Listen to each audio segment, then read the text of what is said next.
आइए आज हम लोग कंटामिनेशन ओसीडी के बारे में बात करते हैं। बल्कि एक तरह से बताऊं तो contamination OCD is one of the commonest form of OCD that we see in the clinic. ज़्यादातर पेशेंट्स को कंटामिनेशन ओसीडी होता है। कंटामिनेशन ओसीडी आखिर है क्या? सरल शब्दों में बताऊं तो गंदगी का या घिन आने का विचार बार बार आना। ऐसा विचार कि आप गंदे हो गए हैं, कंटामिनेट हो गए हैं, गंदगी फैल गई है, या किसी एक एक्शन की वजह से या किसी एक थॉट की वजह से कोई ऑब्जेक्ट गंदा है। कोई भी चीज़ आपके लिए ट्रिगर हो सकती है, सड़क के गड्ढों से लेकर किसी वाटर के स्प्रिंकल से लेकर ड्रॉपलेट्स तक, या फिर किसी एक थॉट के आ जाने से या किसी एक इमेज के दिमाग में आ जाने से भी आपको गंदगी महसूस हो सकती है। आपको लगता है मैं दूषित हो गया हूँ, और अब ये दूषित जो हो गया हूँ, जो मैं कंटामिनेट हो गया हूँ, इसको साफ करना ज़रूरी है, नहीं तो कुछ अनर्थ हो जाएगा, कुछ कैटास्ट्रॉफी हो जाएगी। This something bad which will happen in my life और to my loved ones. And यहीं तक आप रुक जाते हैं। आज मैं आपको बताऊंगा कि इसके आगे आप क्या कर सकते हैं और कैसे डील कर सकते हैं इस चीज़ से। आप सोल्यूशन के तौर पर थेरेपी और मेडिकेशन के बारे में तो जानते ही हैं कि ओसीडी एक न्यूरो बिहेवियरल प्रॉब्लम है और थेरेपी और मेडिकेशन ही इसका इलाज है। आपको अपने बिहेवियर्स और हैबिट को चेंज करना होगा, लेकिन आप अपने इस ओसीडी को कैसे समझ सकते हैं? मैं अपने एक पेशेंट का उदाहरण देता हूं जिनको कंटामिनेशन लगता है, गंदगी लगती है फ्लोर से या फिर पब्लिक प्लेसेस से या किसी और के टच हो जाने से। तो ये पेशेंट हैं, ये अपना एक सीक्रेट स्पेस बना के बैठी हैं अपने रूम में, अपने बेड के ऊपर, कि ये साफ एरिया है और बाकी सारा एरिया गंदा है। उनके ओसीडी के अनुसार बाकी सारा एरिया कंटामिनेटेड है। फॉर एग्जाम्पल, घर का वॉश बेसिन एक अलग है जो वो यूज़ करती हैं, वो ठीक है, लेकिन एक सेकंड वॉश बेसिन है जो बाकी लोग यूज़ करते हैं, वो कंटामिनेटेड है। अब जब मैं इन पेशेंट से मिलता हूँ तो अक्सर कंटेंट यही होता है कि ये पर्टिकुलर XYZ चीज़ में जर्म्स हैं या वायरस है या गंदगी है। कई बार उनको पता भी नहीं होता कि इसमें गंदगी के नाम पर है क्या, जर्म्स हैं, बैक्टीरिया है, वायरस है। What is your brain telling you?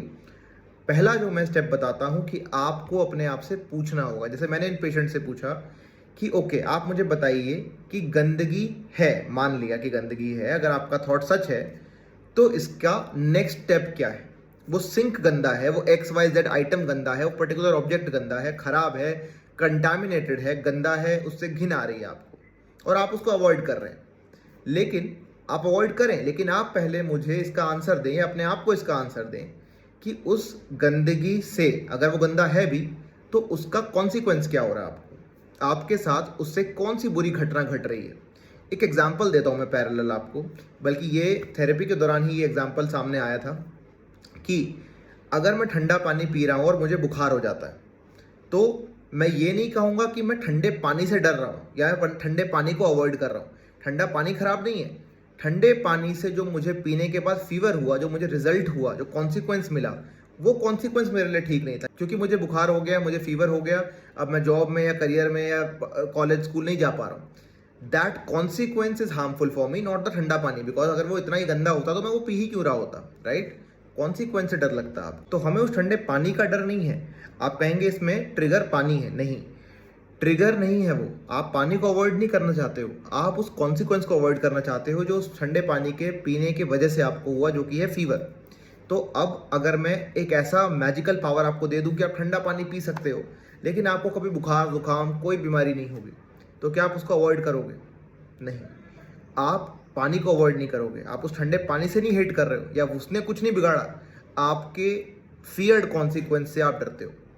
अब बात यह है कि कॉन्सिक्वेंसेस का अगर हमें डर है, तो अब आप अपने आप से सवाल पूछिए, अगर आपको कंटामिनेशन ओसीडी है, कि मेरे कंटामिनेंट ऑब्जेक्ट जहाँ से मुझे लगता है कि कंटामिनेशन आएगा, गंदगी आएगी या ये चीज़ गंदी है, उससे आपको क्या हार्मफुल कॉन्सिक्वेंस का सामना करना पड़ा है या पड़ रहा है इन द प्रेजेंट और इन द पास्ट? क्या हुआ है आपके साथ, कॉन्सिक्वेंस क्या है?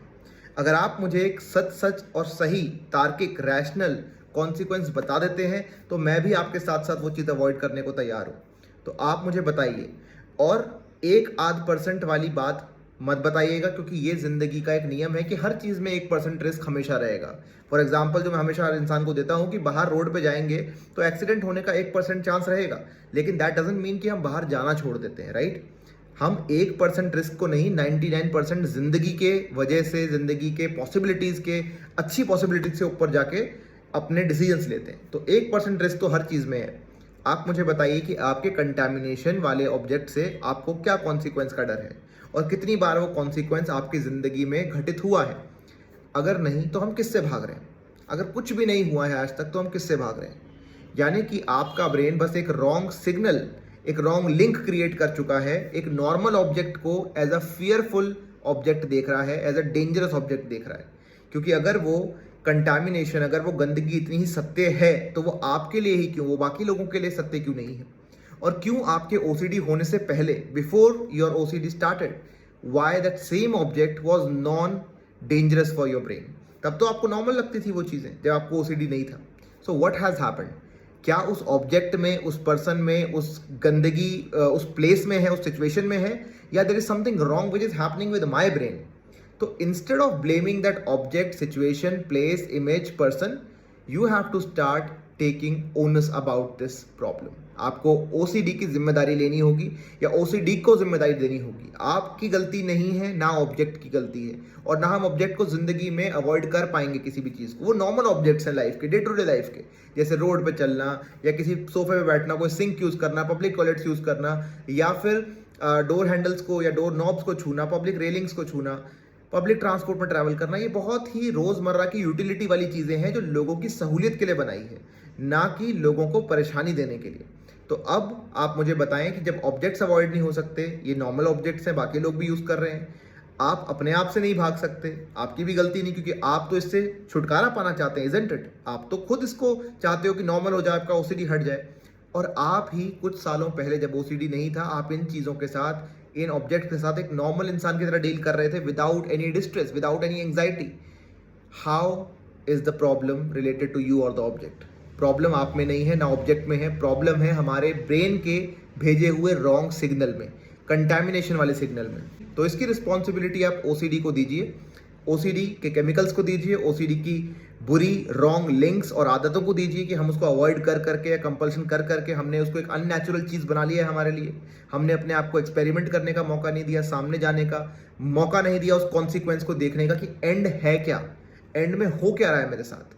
जिस दिन आप अपने आप से सवाल पूछेंगे, अपने आप को एक एक्सपेरिमेंट करने का मौका देंगे, उस दिन से आपकी रिकवरी चालू हो जाएगी। ये मैंने आपको सिंपल शब्दों में कंटैमिनेशन ओसीडी के बारे में समझाया। जब मैंने अपनी उन पेशेंट के साथ ये एक्सपेरिमेंट्स करे, या किसी भी पेशेंट के साथ जब मैं ये एक्सपेरिमेंट करता हूँ of facing the objects and waiting for the end, तो उनके ब्रेन में नए लिंक्स क्रिएट होते हैं। ये एक्सपेरिमेंट्स डिज़ाइन करना एक प्रोफेशनल का काम है।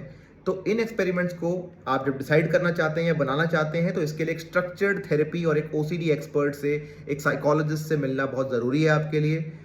इस तरीके से अगर आप चलेंगे तो इससे उभरना, इससे पार पा पाना बहुत ईजी रहेगा, बहुत आसान हो जाएगा आपके लिए। आई होप दैट आपका ओसीडी बहुत जल्द ठीक हो जाए। Wish you all the best. और ऐसे ही कंटेंट देखने के लिए हमारे चैनल को लाइक कीजिए, सब्सक्राइब कीजिए और जुड़े रहिए हमारे साथ इस जर्नी में।